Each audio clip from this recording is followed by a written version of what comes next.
Bonjour à tous et bienvenue dans cette aventure Zinzino. Nous allons commencer par une formation sur l'équilibre oméga 3, oméga 6. Alors tout d'abord je me présente, je m'appelle Florence Tisserand, je suis docteur en pharmacie thésée depuis 2006 et je suis également diplômée et spécialisée bien sûr en alimentation santé et en micronutrition grâce à des DU que j'ai repassés par la suite à la faculté de médecine de Dijon et de Besançon également. Je suis également spécialisée en biologie médicale appliquée à la nutrition, c'est-à-dire tous les examens biologiques qui vont être intéressants à faire plutôt dans le domaine de la prévention. Et je suis diplômée en aromathérapie et en phytothérapie. Je suis donc formatrice en micronutrition pour les officines principalement. Et je suis également partenaire dans le laboratoire Zinzino.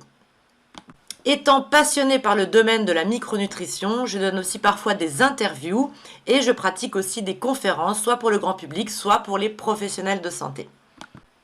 Cette formation a pour but de vous faire comprendre le lien entre notre mode de vie actuel, notamment l'alimentation, le stress, la sédentarité, etc., et l'inflammation de l'organisme.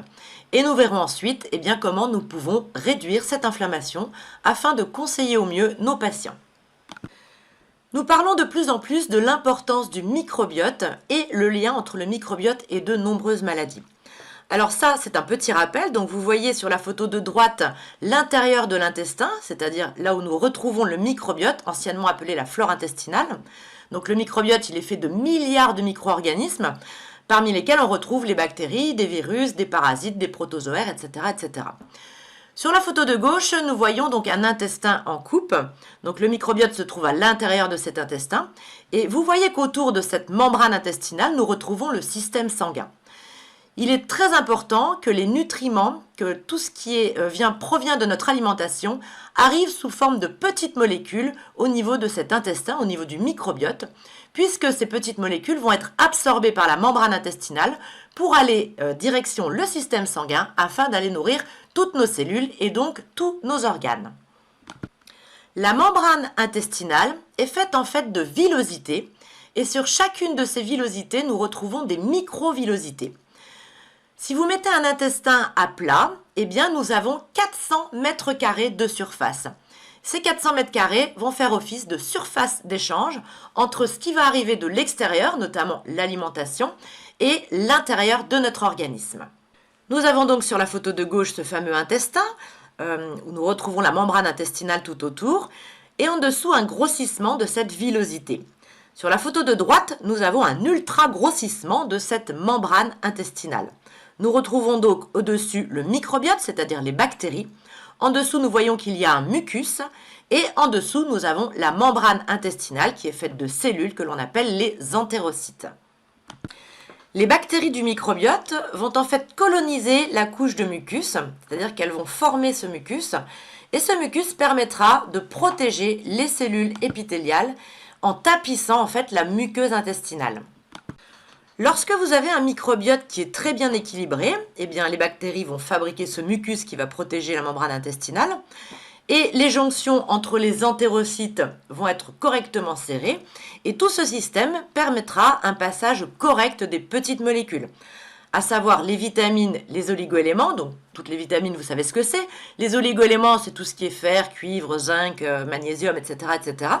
Il faut savoir que les oligoéléments sont en fait des cofacteurs enzymatiques, c'est-à-dire que c'est grâce à eux que toutes les réactions chimiques de notre organisme vont pouvoir se faire correctement. Donc il est très important de bien les assimiler.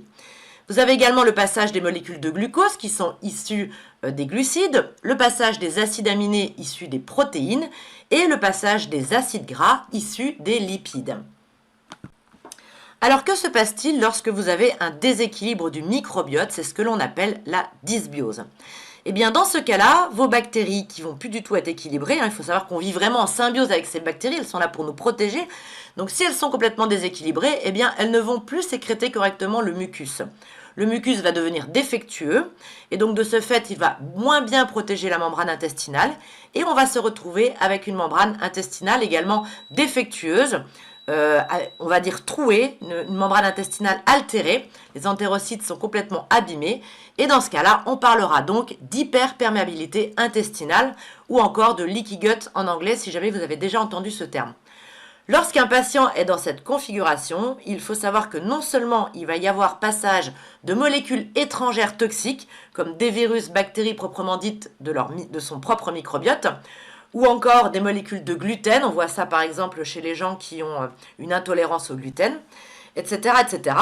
Et vous avez en plus une diminution du passage des bonnes molécules dont je viens de parler précédemment, donc les vitamines, oligoéléments, etc., etc. Ce qui fait que vous allez vous retrouver avec des patients qui forcément vont être fatigués et vont subir une inflammation. On va voir comment cela se déclenche. Derrière votre intestin, vous avez 70 à 80% du système immunitaire. Lorsque vous avez un intestin en bonne santé, un microbiote bien équilibré, un mucus en bonne santé, des entérocytes avec des jonctions bien serrées, etc., tout ce qu'on vient de voir précédemment, eh bien ce système immunitaire fonctionne très bien. Si jamais vous avez un corps étranger qui va passer derrière l'intestin malgré tout, eh bien cela va déclencher le système immunitaire. Le système immunitaire, lorsqu'il est déclenché, il va sécréter des molécules inflammatoires comme des cytokines par exemple. Il va y avoir tout un tas de choses qui vont se mettre en place, les lymphocytes, les macrophages, etc., afin de neutraliser l'élément étranger pour ensuite le détruire et le détoxifier de notre organisme. Ce système d'inflammation, finalement, est un système très important puisque c'est notre propre système de défense.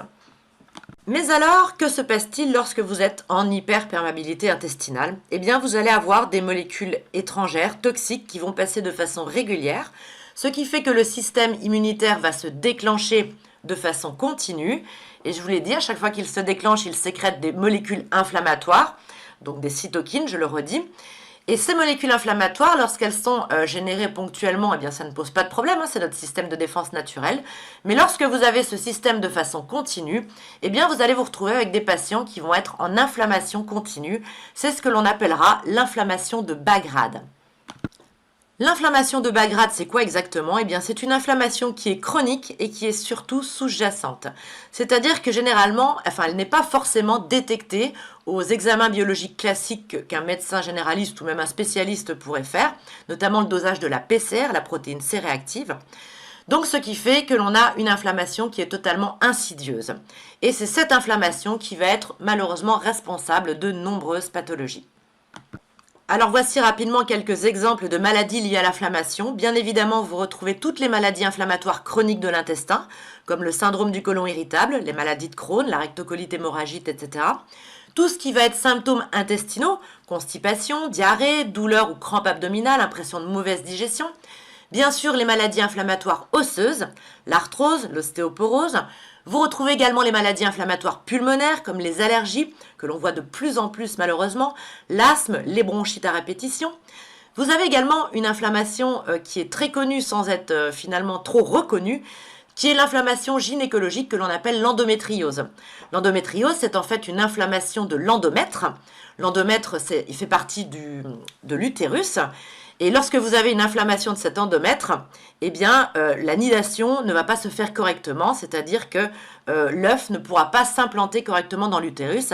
Et c'est pour cette raison que les personnes qui souffrent d'endométriose ont énormément de mal à avoir des enfants. Donc nous verrons par nos solutions que nous pouvons apporter énormément de choses positives à ces personnes-là. Vous retrouvez également les maladies cutanées, comme l'acné ou encore la dermatite atopique que l'on voit de plus en plus chez les nourrissons, mais également le psoriasis, tout ce qui va être maladie de la peau. Les maladies de l'estomac, notamment le RGO ou encore les brûlures stomacales. Vous avez également les maladies auto-immunes, comme la sclérose en plaques, la polyarthrite rhumatoïde ou encore la spondylarthrite anquilosante, etc., etc.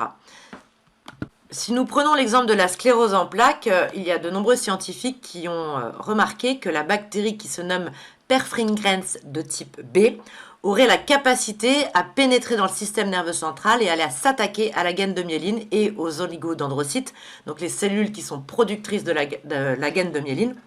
Et donc cette bactérie serait soupçonnée d'intervenir dans le déclenchement de la sclérose en plaques. Et ce cas de figure arrive lorsque vous avez un patient qui est en hyperperméabilité intestinale, puisque cette bactérie passe derrière l'intestin alors qu'elle ne devrait pas passer. Nous retrouvons également les maladies cardiovasculaires, le risque d'infarctus, d'AVC, etc. Pourquoi? Parce que la création d'une plaque d'athérome, en fait, commence toujours par une inflammation des épithéliums vasculaires. Donc cette inflammation pourrait également être à l'origine des maladies cardiovasculaires. Également la dépression, le mal-être. On sait de plus en plus qu'il y a un lien entre le microbiote et le système nerveux central par le biais du nerf vague. Également dans le déclenchement des cas de cancer. Bien sûr, ce mécanisme est encore inconnu malheureusement, mais il y a beaucoup d'études scientifiques qui creusent dans ce domaine. On parlerait soit de toxines issues de bactéries qui franchiraient la barrière intestinale et qui iraient modifier le génome de certaines cellules, ou encore dû à une hyperactivité de ce système immunitaire qui est déclenché de façon continue. Bref, tout ceci pourrait être à l'origine de cancer. Nous retrouvons également les cas de fibromyalgie. Chez les patients fibromyalgiques, souvent nous avons des personnes qui sont intolérantes au gluten. Donc généralement c'est parce que les protéines, au lieu d'arriver sous forme de petits acides aminés au niveau de la barrière intestinale, elles arrivent sous forme de peptides, c'est-à-dire de protéines mal digérées, et ce seraient ces peptides qui déclencheraient le système immunitaire, puisque les peptides ne devraient pas passer la barrière intestinale. Et nous avons bien sûr également le syndrome de fatigue chronique, du fait que les vitamines et les oligoéléments ne passent plus correctement cette barrière intestinale pour aller nourrir les cellules correctement. Alors, quelles sont les causes principales de la dysbiose? Eh bien, vous avez bien évidemment l'alimentation moderne, tout ce qui est malbouffe. Nous parlons également des laitages animaux, car il faut savoir que vous avez une personne sur deux quasiment qui n'a pas de lactase, qui est l'enzyme sécrétée par les entérocytes pour digérer le lactose, c'est-à-dire le sucre compris dans les laitages animaux. Les personnes également qui consomment trop de sucre peuvent déstabiliser leur microbiote, ou encore l'excès de plats préparés, de mauvaises graisses, etc., etc. Nous retrouvons aussi un très gros facteur qui est le stress, la sédentarité, bien sûr tout ce qui est tabac, alcool, les pesticides, les OGM, etc. Et puis vous le savez, les antibiotiques sont des perturbateurs du microbiote, et c'est pour cette raison qu'il est maintenant indispensable, maintenant qu'on sait ça, de conseiller la prise de probiotiques lorsque vous avez une ordonnance d'antibiotiques de vos patients. Les symptômes que l'on retrouve généralement au comptoir, eh bien, ça va être bien sûr les troubles intestinaux, tout ce qui est ballonnement, gaz, diarrhée, constipation, alternance parfois de diarrhée-constipation, les douleurs abdominales, etc. Mais ça peut être également un patient qui souffre de fatigue chronique, de troubles de l'humeur, de l'anxiété, un patient qui a des problèmes de peau, ou encore un patient qui a une prise de poids inexpliquée. Les scientifiques ont remarqué que certaines bactéries influençaient l'absorption des calories et le stockage des graisses. Et puis, bien sûr, toutes les personnes qui vont avoir une diminution du système immunitaire. Donc, vous voyez, ça représente énormément de personnes. Je pense qu'il y a énormément de personnes qui sont dans le cas de la dysbiose et de plus en plus dans le cas d'une hyperperméabilité intestinale. Donc, si vous êtes ici devant cette formation, eh bien, c'est forcément pour que je vous explique quel est le protocole à mettre en place auprès de vos patients. Ce protocole a déjà fait preuve sur de nombreux patients. Il est très très efficace lorsque le patient a une très bonne observance. Vous allez avoir 3 choses à mettre en place chez votre patient. Premièrement, il va falloir forcément rééquilibrer ce microbiote. Et ceci se fait par le biais de probiotiques. Alors bien sûr, ne conseillez pas n'importe quel probiotique, il est très important de s'y connaître un peu dans les probiotiques, dans ce que les laboratoires vous proposent, parce qu'on ne va pas donner les mêmes probiotiques à quelqu'un qui souffre de diarrhée ou quelqu'un qui souffre de constipation. Donc ça, je vous laisse vous référencer auprès des laboratoires avec lesquels vous travaillez, de vous former bien auprès de ces laboratoires de façon à donner le meilleur conseil à vos patients. La deuxième chose à mettre en place, ça va être de réparer la membrane intestinale et ce fameux mucus. Alors pour réparer le mucus, c'est pareil, vous avez certains laboratoires qui proposent ce que l'on appelle des polysaccharides naturels qui seront très très efficaces pour réparer le mucus. Pour réparer la membrane intestinale, on partira soit sur du curcuma. Donc nous, chez Zinzino, nous avons le produit X-Gold qui est un extrait de curcuma très très puissant puisque très concentré. Mais vous pouvez également conseiller l'association de glutamine et d'aloe vera qui sera très efficace. L'aloe vera est un très grand anti-inflammatoire et un très bon réparateur de la barrière intestinale. La glutamine, vous regardez auprès des laboratoires avec lesquels vous travaillez, généralement, maintenant, tous les laboratoires de micronutrition proposent des produits à base de glutamine. Et la troisième chose à mettre en place dans ce protocole, c'est vraiment, alors je parle de troisième chose parce qu'on va enchaîner sur les oméga 3, mais je pense que si vos patients est limité budgétairement, par exemple, il vaudra mieux commencer par cette troisième chose qui est de diminuer l'inflammation. Pourquoi? Parce qu'il verra très rapidement des résultats cliniques positifs et certainement que ça le motivera à ensuite mettre tout le protocole en place. Alors vous le savez, pour diminuer l'inflammation, on va passer par la prise d'oméga 3. On retrouve différents oméga 3 sur le marché, je vous en ai référencé quelques-uns.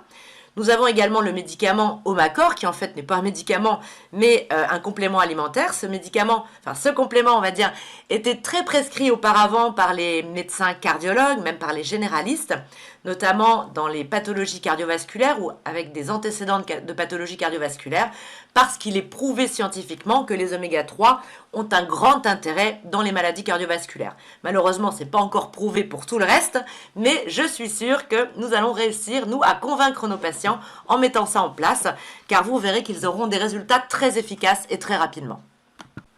Pour bien comprendre comment les oméga 3 peuvent diminuer l'inflammation de l'organisme, nous allons faire un rappel sur les acides gras. Donc les oméga 3, ce sont des acides gras, c'est-à-dire des lipides, c'est-à-dire des graisses. Nous verrons qu'il sera judicieux de consommer des bonnes graisses, forcément, pour pouvoir diminuer cette inflammation. Nous distinguons deux types d'acides gras. Nous avons d'une part les acides gras saturés, qui viennent principalement du règne animal, et d'autre part les acides gras insaturés, qui viennent principalement du règne végétal, mais également du règne animal. Parmi les acides gras insaturés, nous retrouvons les monoinsaturés, comme par exemple les oméga 9 que nous retrouvons dans l'huile d'olive. Et vous avez les acides gras polyinsaturés, où nous retrouvons nos fameux oméga 3 et oméga 6. En regardant plus précisément cette classification des acides gras, vous remarquerez que les acides gras saturés sont non essentiels, les monoinsaturés sont non essentiels. Ça veut dire quoi? Ça veut dire que l'organisme est capable de les synthétiser, alors que les acides gras polyinsaturés sont dits essentiels, c'est-à-dire que l'organisme ne peut pas les synthétiser. Il est donc indispensable et obligatoire de les apporter par le biais de l'alimentation ou par le biais de la complémentation. Les acides gras ont deux rôles très importants. Premièrement, ils permettront de stocker et de fournir de l'énergie. Dans ce cas-là, ils seront sous la forme de triglycérides. Et deuxièmement, ils ont un rôle structural au niveau membranaire. Dans ce cas-là, ils seront sous la forme de phospholipides. Ce sont en fait des composants de toutes les cellules, de toutes les membranes cellulaires. Ils sont donc indispensables pour notre organisme. Tout d'abord, un petit rappel sur les triglycérides. Donc, comme vous le voyez sur la molécule de gauche, les triglycérides sont composés de 3 acides gras et d'une molécule de glycérol.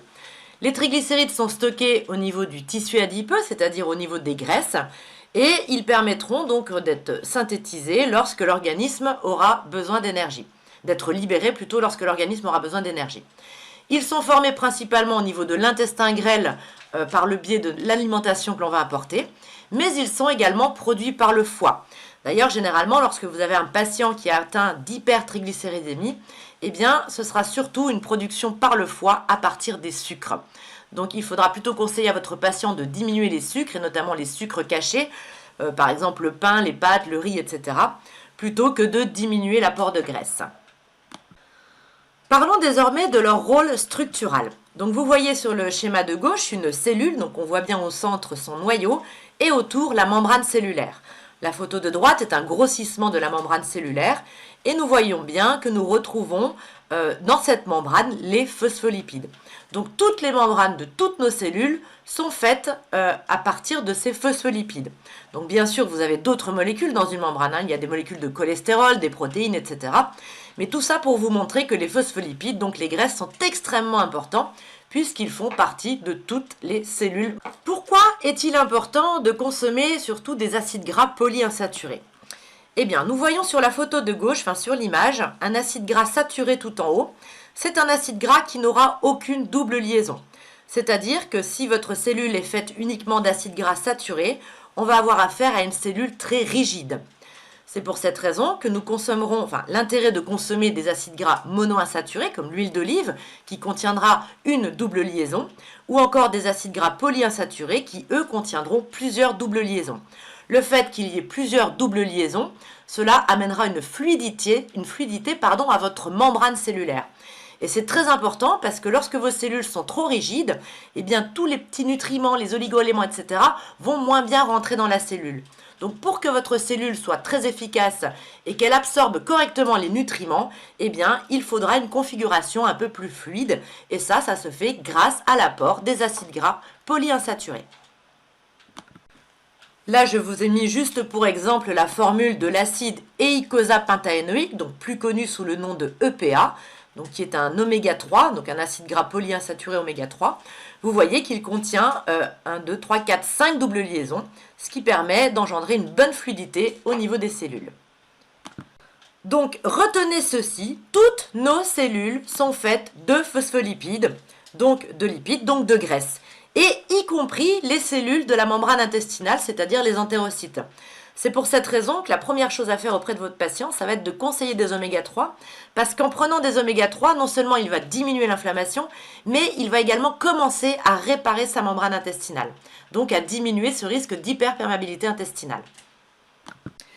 Alors pourquoi de nombreuses personnes sont en inflammation? Eh bien parce que généralement les gens consomment beaucoup trop d'oméga 6, qui eux seront plutôt à visée inflammatoire, on va en reparler par la suite, et pas assez d'oméga 3 qui eux sont anti-inflammatoires.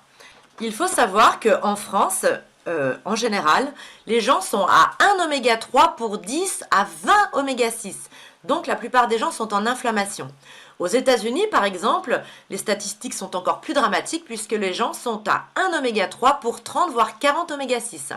C'est pour cette raison d'ailleurs que nous voyons déjà des enfants à l'âge de 10 ans qui sont sous traitement antihypertenseur. Les recommandations de l'OMS, donc de l'Organisation mondiale de la santé, sont de 1 oméga 3 pour 4 oméga 6 maximum.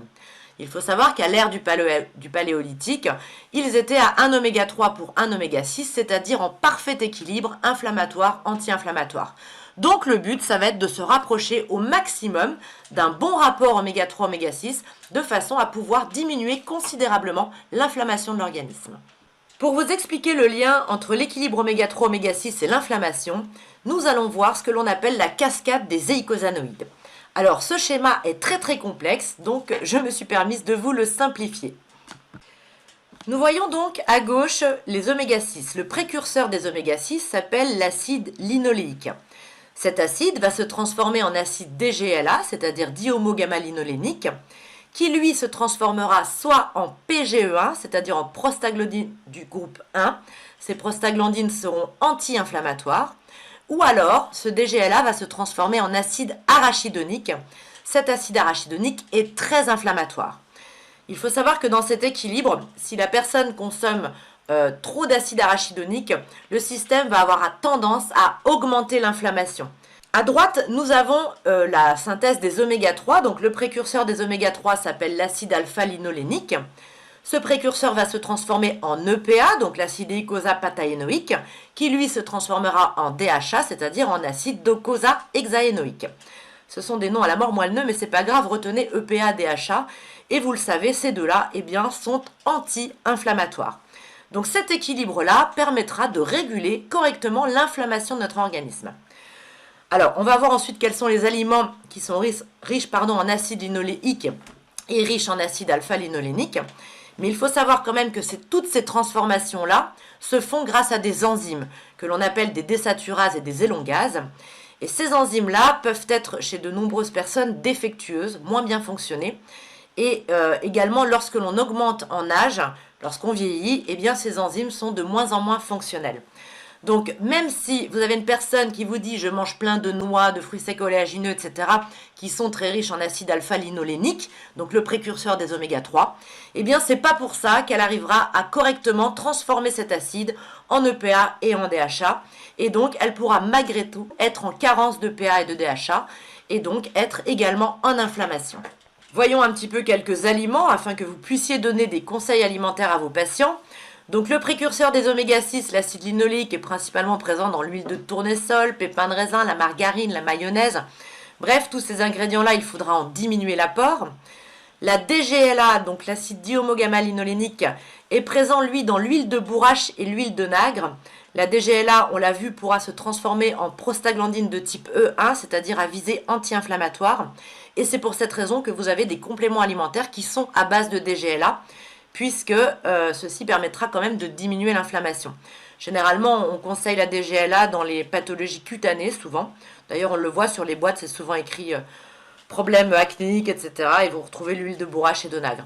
Donc là, on pourra conseiller aux gens d'augmenter cet apport pour qu'il y ait plus une sécrétion de DGLA à visée anti-inflammatoire plutôt que le système aille vers la sécrétion d'acide arachidonique qui était très inflammatoire. Parmi les précurseurs des oméga 3, donc, qui contiennent de l'acide alpha-linolénique, eh bien, on retrouve tous les fruits secs oléagineux. C'est donc très important de conseiller à vos patients d'en prendre de façon régulière.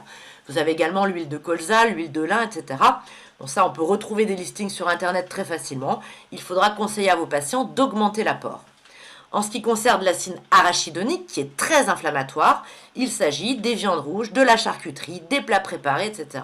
C'est pour cette raison d'ailleurs que l'on dit qu'il faut consommer de la viande rouge uniquement une seule fois par semaine. Et donc tous ces ingrédients, on va leur conseiller de diminuer quand même l'apport ou alors d'en consommer uniquement ponctuellement.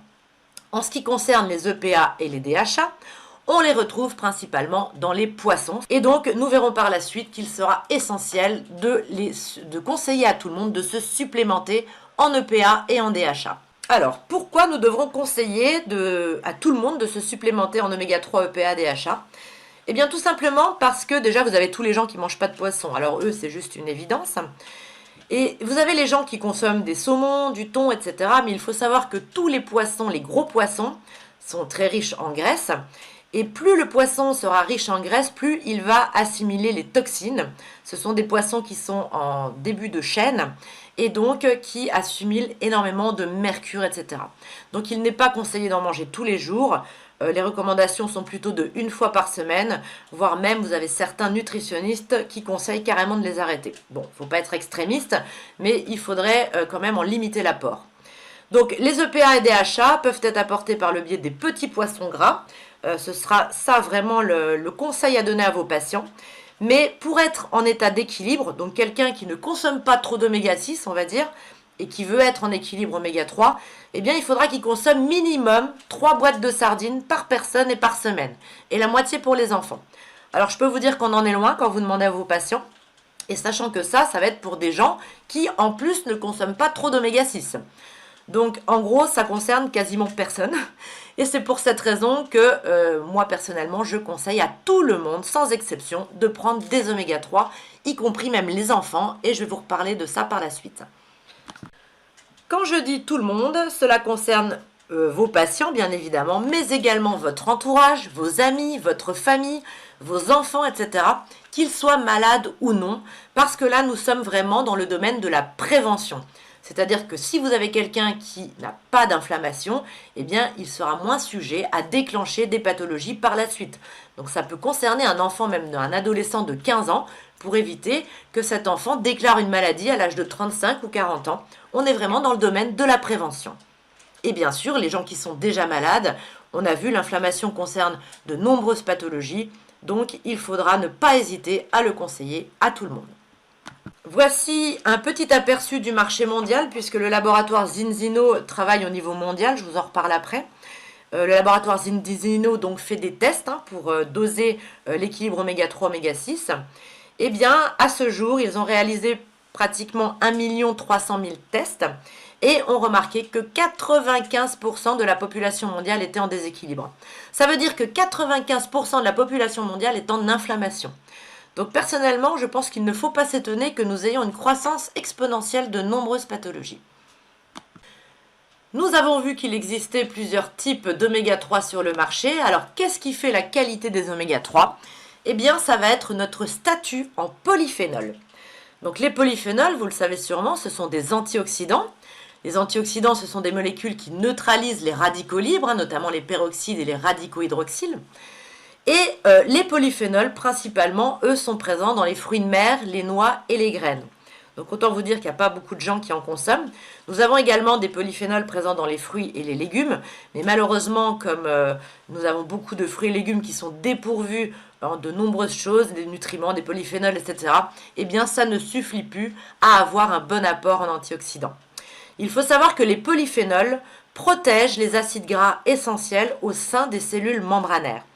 Les polyphénols, tout comme les acides gras composent la membrane cellulaire, eh bien les polyphénols vont également aller s'intégrer dans cette membrane cellulaire. Et ils permettront de protéger les acides gras de l'oxydation. Les polyphénols, en fait, travaillent en synergie avec les oméga 3, donc pour ralentir l'oxydation et surtout pour optimiser l'absorption. Donc retenez une seule chose, c'est que les polyphénols permettent l'absorption des oméga 3. Donc si vous avez un patient qui n'a pas un statut en polyphénol assez conséquent, eh bien il n'absorbera pas correctement les oméga 3, auquel cas les compléments alimentaires que vous allez lui conseiller, eh bien il ne les assimilera pas, ils ne fonctionneront donc absolument pas. C'est pour cela des fois qu'on a d'ailleurs des patients à qui on consomme des oméga 3, ils reviennent 2-3 mois après en disant bah, moi ça me fait rien du tout, ça change rien à mes douleurs. Eh bien voilà, vous avez l'explication. Conclusion, je me répète un peu, mais c'est très important à retenir. Prendre des oméga 3 ne sera pas efficace si vous manquez de polyphénol. Et ce qui est le cas malheureusement de nombreuses personnes. Et parmi ces nombreuses personnes, eh bien, il y a mon cas personnel, puisque moi ça fait 15 ans que je pratique la micronutrition, donc 15 ans que je prends des oméga 3. Et lorsque j'ai vu ces tests Zinzino sur le marché, ça m'a beaucoup interpellée, donc j'ai essayé le test. Et il se trouve que j'étais totalement en déséquilibre puisque j'étais à 1 oméga 3 pour 17 oméga 6. J'étais donc totalement en inflammation. Et je peux vous dire que je consommais des oméga 3 qui me semblaient être de qualité puisque c'était uniquement par des laboratoires de micronutrition dont je vous ai cité précédemment. Donc ce sont des très bons laboratoires. Mais eh bien, tout simplement, je devais manquer de statut en polyphénol et donc je ne les absorbais pas correctement. Je vais donc vous présenter le laboratoire Zinzino. Donc le laboratoire, c'est à la base une petite start-up scandinave qui est devenue à ce jour une entreprise cotée en bourse puisqu'elle est enregistrée au Nasdaq. Donc c'est une très grosse entreprise qui fait 240 millions de chiffres d'affaires, dont les fondateurs sont en photo. Il faut savoir que le siège de Zinzino se trouve à Oslo, c'est-à-dire en Norvège, la capitale de la Norvège. C'est un laboratoire qui est très sérieux. Le but de ce laboratoire est donc d'avoir une approche holistique au niveau de la santé et du bien-être global. C'est un laboratoire qui est mondial puisqu'il est présent dans plus de 48 pays sur 4 continents différents. En 2025, ils ont atteint 1 million de clients et ils prévoient 20 millions de clients en 2035, tellement leur entreprise est en expansion depuis 2 ans. Les 2 dernières années, ils ont doublé leur chiffre d'affaires. Pourquoi? Eh bien parce qu'ils ont trouvé une formule révolutionnaire qui a changé le concept de l'huile de poisson. Comment ont-ils fait? Eh bien ils ont mis un ingrédient magique qu'ils ont bien sûr breveté.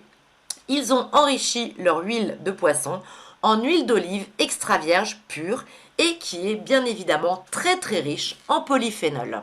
Et voici l'huile en question, elle s'appelle Balance Oil.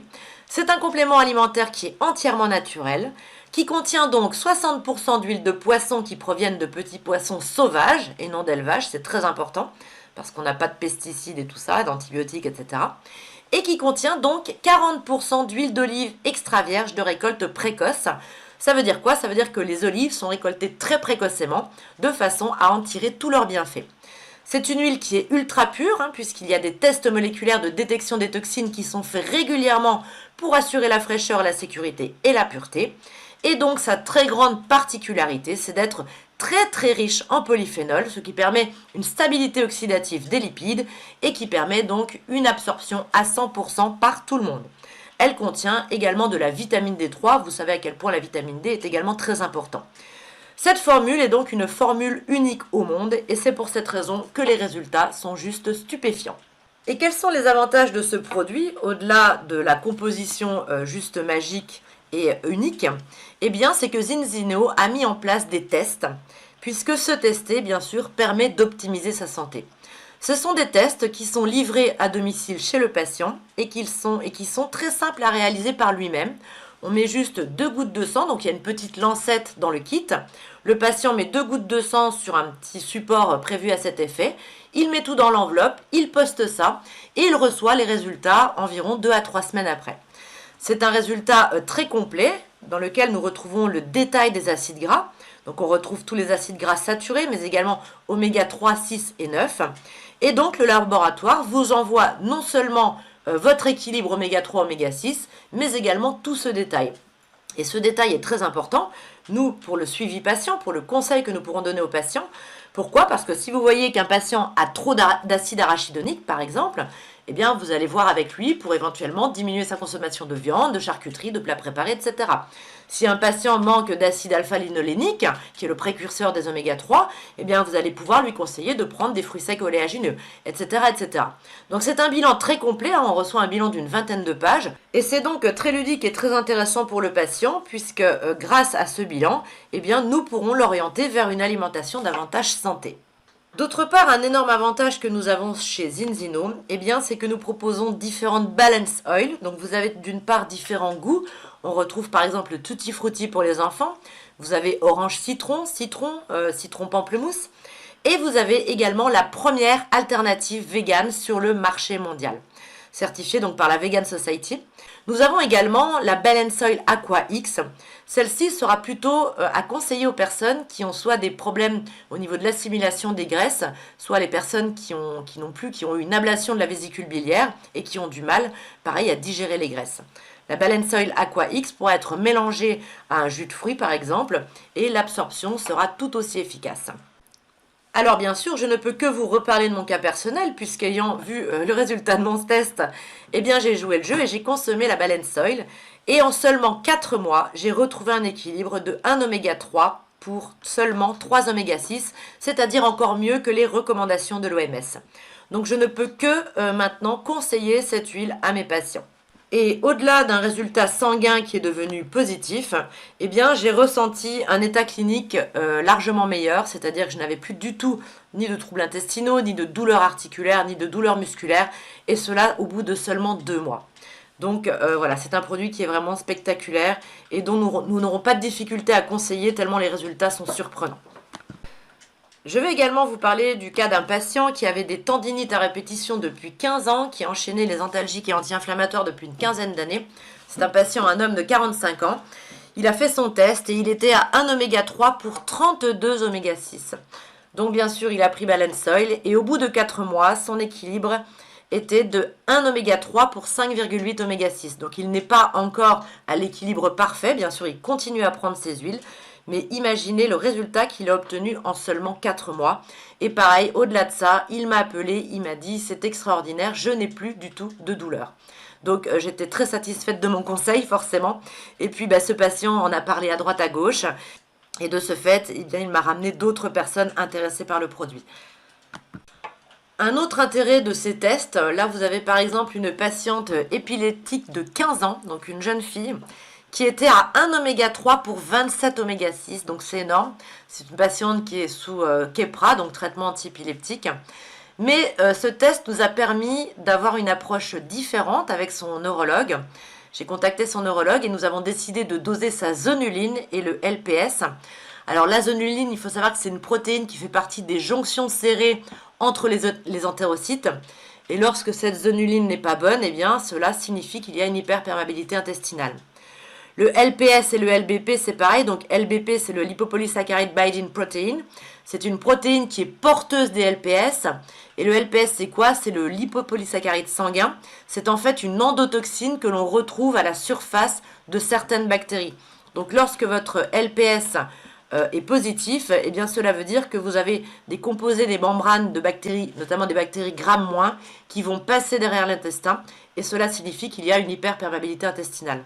Donc finalement, grâce à ce test de départ, qui était uniquement là pour voir son état inflammatoire, eh bien nous avons une approche complètement différente avec son neurologue, dans le but bien sûr de réparer son intestin, et puis pourquoi pas par la suite d'avoir une meilleure stabilité au niveau de ces traitements, voire peut-être même les diminuer, j'en sais rien, on verra sur le long terme.